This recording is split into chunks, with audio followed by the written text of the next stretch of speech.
Bonjour à toutes et à tous, j'espère que vous allez bien, que vous avez la forme et que tout se passe bien pour vous. Avant de débuter cette vidéo, si ce n'est pas encore déjà le cas, je vous invite à vous abonner à la chaîne parce que vous verrez, ça va être sympa de vous abonner à cette chaîne.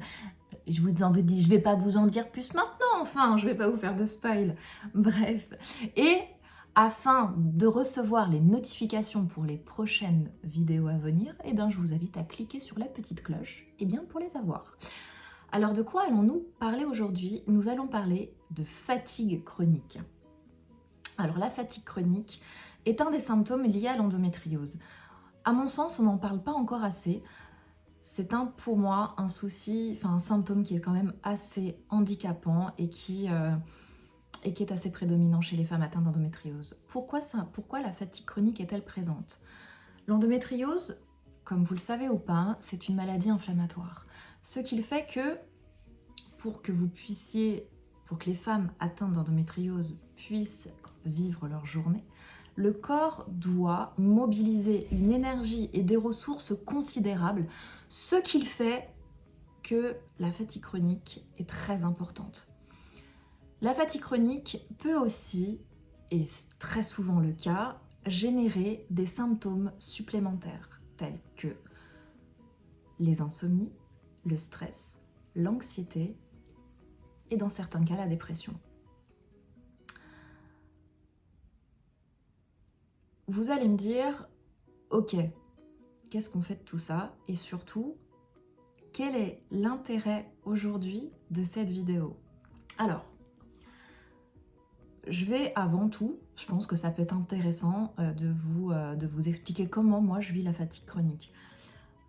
En étant totalement transparente avec vous, plus le temps passe et plus la fatigue chronique est importante. Et je vais vous donner juste après, à la fin de cette vidéo, des astuces pour pouvoir faire en sorte que la fatigue chronique et vous puissiez vous allier et non plus être contre votre fatigue chronique. Juste après. Plus le temps passe et plus la fatigue chronique m'emporte de jour en jour, dans le sens où le matin, quand je me lève, j'ai pas forcément d'énergie. Ça dépend vraiment des moments, de mon cycle, de la manière, comment je dors la nuit, les douleurs chroniques aussi. Ce sera le thème d'une prochaine vidéo, les douleurs chroniques. Et du coup, tout ça mêlé, même parfois dans la journée, je vous avoue que parfois je ne peux pas gérer ma fatigue. Elle m'emporte tellement que je m'endors en fait. D'où l'intérêt de travailler chez soi. Du coup, je me suis dit, je peux pas rester comme ça, hein. Et à un moment donné, il faut bien faire quelque chose pour vivre quand même et faire ce que l'on doit faire, ce que je dois faire aussi quand même dans ma journée. Du coup, je vais arriver aux astuces que j'emploie et qui, j'espère, pourront vous aider dans votre vie quotidienne pour pallier à cette fatigue chronique. Je vais vous parler de la première astuce. La première astuce que j'emploie, elle s'appelle la théorie des cuillères. La théorie des cuillères, en fait, c'est un outil qui est utilisé pour les douleurs chroniques, les douleurs chroniques et les handicaps chroniques. Handicap chronique, oui, mais handicap. C'est pour en fait gérer son énergie. Exemple à l'appui.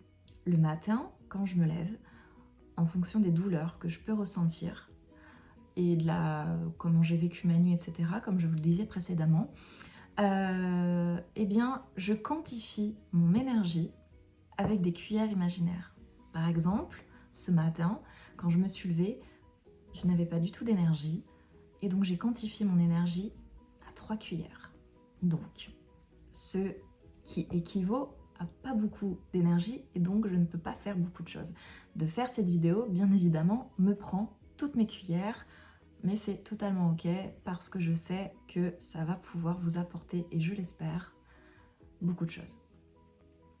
Donc la théorie des cuillères est hyper importante et aussi vous permet de ne pas culpabiliser et aussi d'en parler à votre entourage, de leur parler de cette astuce qui aussi pourra leur faire comprendre que votre fatigue est tellement intense, et aussi pour gérer ces douleurs, c'est pas que pour la fatigue, mais c'est aussi pour gérer les douleurs chroniques, donc pour faire en sorte d'établir un mindset pour que vous puissiez faire ce que vous devez faire dans votre journée, tout en respectant votre énergie, votre douleur et votre fatigue. Du coup, pour résumer, la théorie des cuillères sert à vous apporter, à quantifier votre énergie.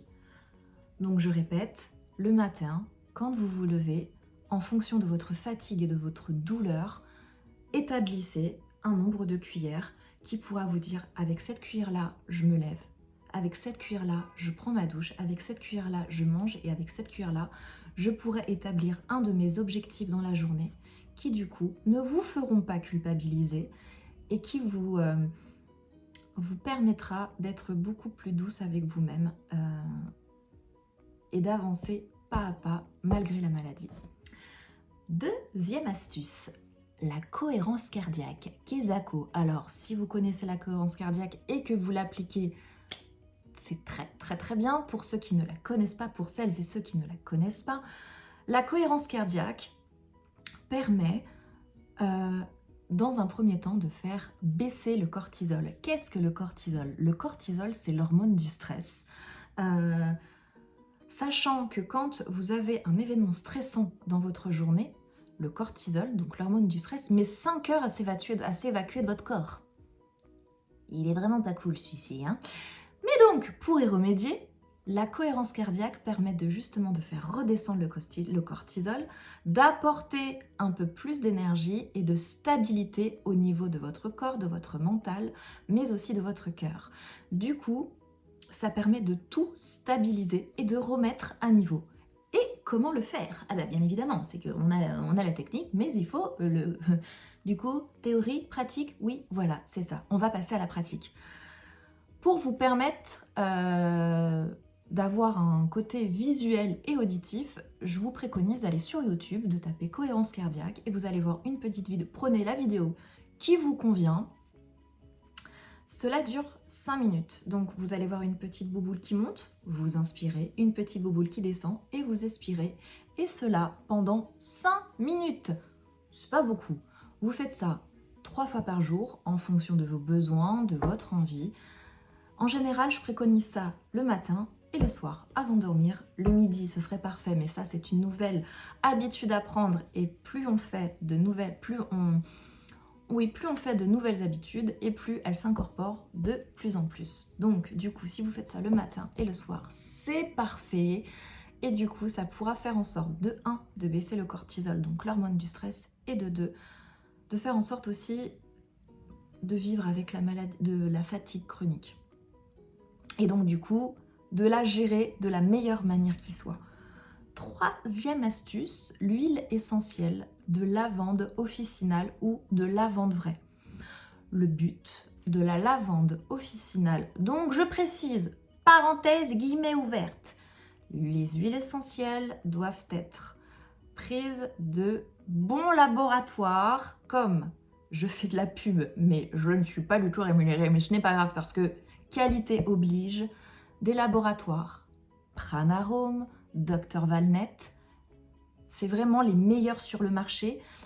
Les huiles sont bien distillées, on sait d'où elles viennent, et surtout, la plupart sont bio. Ce que vous allez prendre en huile essentielle est vraiment très important par rapport à leur qualité. C'est quelque chose que vous allez ingérer ou que vous allez respirer, que vous allez mettre sur votre peau. C'est très important de prendre des huiles essentielles de qualité. Je ferme les guillemets. Pourquoi l'huile essentielle de lavande? C'est parce qu'elle permet de baisser l'anxiété et de faire en sorte de baisser l'hormone du stress qui est le cortisol, je le répète. Voilà, donc pour faire baisser tout ça. Alors, l'astuce qui peut être intéressante, c'est de la respirer, donc en mode olfactif, ou bien évidemment faire un petit test avant sur votre poids, sur votre coude, enfin au niveau de votre creux du coude, pour voir si vous n'êtes pas allergique. Si tentez que ça puisse générer une allergie, vous prenez une huile neutre ou de l'huile d'olive de l'huile d'olive ou du lait corporel et ou quand bien même, comment je dirais, neutre, pas du tout, directement sur votre poignet, vous les frottez et on appelle ça un dôme olfactif. Et vous respirez le temps dont vous avez besoin pour pouvoir vous permettre de vous déstresser, de vous relaxer. Vous pouvez même faire ça lié à la cohérence cardiaque, ça peut être très très intéressant. Et pour terminer, quatrième astuce, le magnésium. Le magnésium, encore une fois, permet de faire baisser la fatigue, de vous redonner un peu d'énergie, de faire baisser également le stress, le cortisol, encore une fois, et vous apporter des vitamines et des minéraux que probablement vous êtes en carence, et c'est pour ça aussi que la fatigue peut être présente et encore plus chez les femmes atteintes d'endométriose. Voilà pour cette petites astuces que j'utilise au quotidien et qui, en vérité, m'aident énormément. Alors bien évidemment, ce ne sont pas des astuces miracles, mais qui en tout cas m'aident au quotidien pour faire en sorte d'apaiser un petit peu tout ça. Voilà, et bien écoutez, j'espère que cette vidéo vous aura plu. N'hésitez pas à me laisser des petits commentaires pour me dire ce que vous en avez pensé. Bien évidemment, je préfère le souligner à l'avance avec beaucoup de bienveillance. Critique constructive, c'est totalement ok, mais avec beaucoup de bienveillance. Et bien évidemment, me dire si vous avez si vous avez des questions, si vous voulez qu'on échange, je vous invite vraiment fortement à me laisser des petits commentaires et en ce cas-là, je prendrai contact avec vous.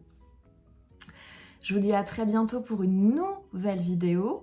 Prenez bien soin de vous. Si ce n'est pas encore déjà le cas, je vous rappelle, ce serait cool que je bafouille, je sais, c'est pas grave, c'est ok, je bafouille, je suis fatiguée.